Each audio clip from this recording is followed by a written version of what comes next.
Пустынное взгорье западного Приссык-Кулья. Не верится, что где-то рядом жаркие пляжи, толпы курортников, скопище машин.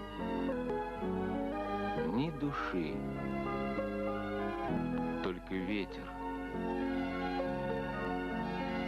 Может, потому здесь и сохранилось то, чего уже не встретишь внизу. Урочище Турасу. 1000 лет этому безмолвному хороводу тюркских балбалов, отмеченных знаками былых человеческих судеб. Что высекал в назидание потомкам резец-воятеля?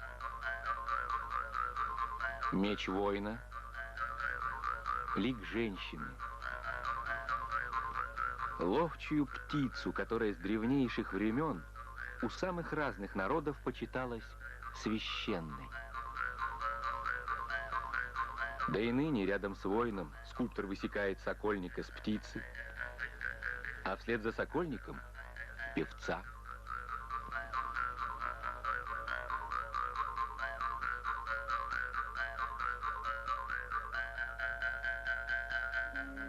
Чалагыз и Манкулов. Этому старцу из Корунду были подвластны оба искусства. И народ знал Чалагыза не только как акына, музыканта, но и как сокольника Беркутчи. Знали люди и Турумбека Карголдоева, что из села Оттук.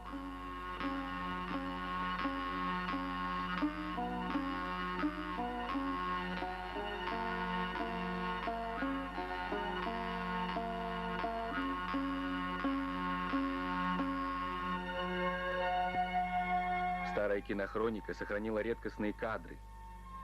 Операцию на хвосте беркута, которому какой-то хитрый лис явно оказал достойное сопротивление.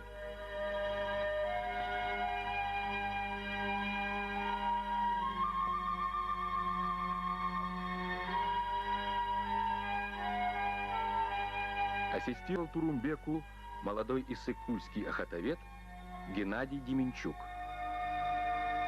Учился начинающий сокольник у Чалагыза, учился у Турумбека. А теперь нет ни того, ни другого. Теперь сам впереди. И надо идти дальше.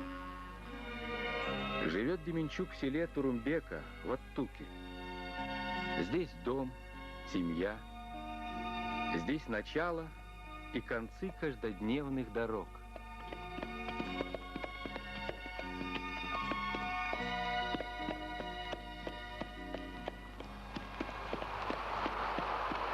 Деменчук заведует питомником хищных птиц в урочище Семизбель.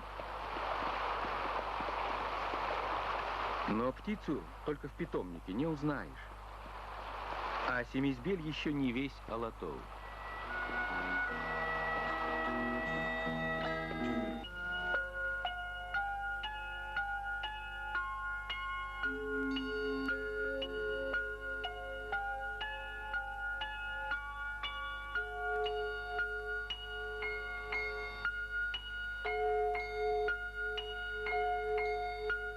Удивительно, как много знали старые киргизские соколятники.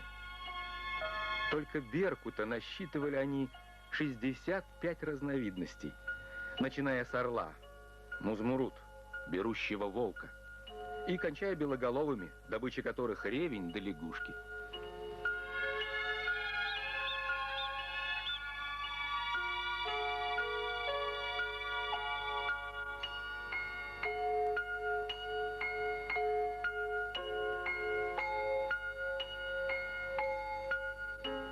Трудно взять из гнезда птенца беркута.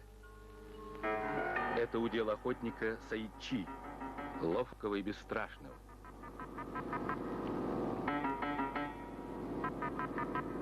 Еще труднее воспитать птенца. Титулом Мулушкор величают киргизы знатока по выноске и тренировке ловчей птицы. И еще говорят, Мулуш-Кордун, Пушундай. И это очень лестная похвала человеку. Молодец молодцом.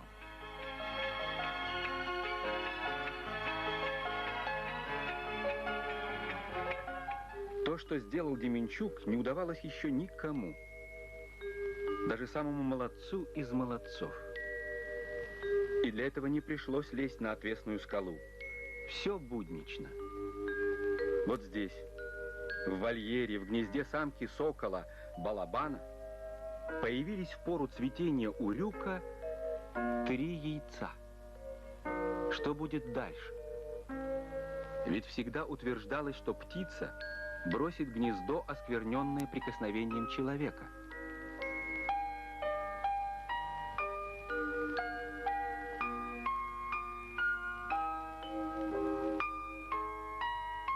Дневал и ночевал Геннадий Аркадьевич у гнезда, словно ждал своего ребенка. Взялся делать вольер для маленьких. Вдруг будут. 4-е яйцо. Ай да умница! А что только не говорили.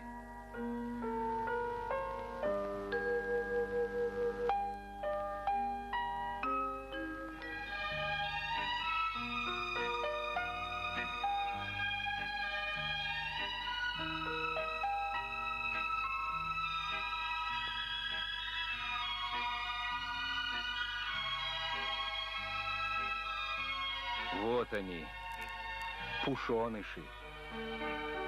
Впервые в неволе. Все 4, как и должно было быть, если это вообще было возможно. Значит, возможно.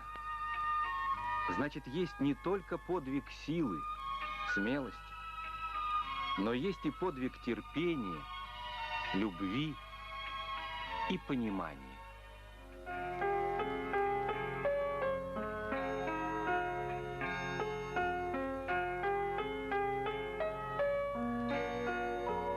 Иной раз становится не по себе под взглядом бездонных глаз Сапсана и Лаочина. Кажется, на тебя смотрит сама мать природа, видит тебя насквозь, кто ты есть.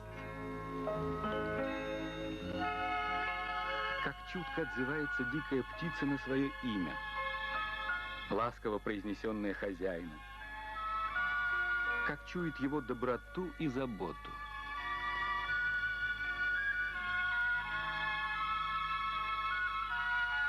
С осенью пришла пора шить для питомцев колпачок, наглазник, томого. Без томого нет ловчей птицы. И это не просто экзотическое украшение. Когда сокольник срывает с глаз птицы томого, сокол в раз обретает особую остроту зрения, сконцентрированного на главном. Вот так бы и людям. Хоть иногда срывать со своих глаз томого быта и суеты, чтобы со всей свежестью восприятия увидеть главное, как прекрасна жизнь, как ранимо все живое, с какой надеждой ждет оно от человека и его человечности.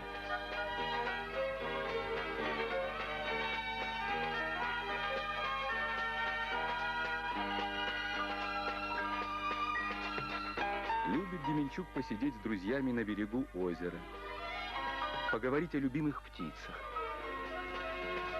о клубе мулушкоров, который надо бы на Иссык-Куле создать. Да жаль, времени на такие встречи почти нет. В те дни, когда в Семизбеле проклюнулись 4 птенцов, появился на свет еще один пушоныш, самый дорогой. Назвали Вадимом. Отчество Геннадьевич. Станет ли в Семизбеле одним сокольником больше? Поживем, увидим.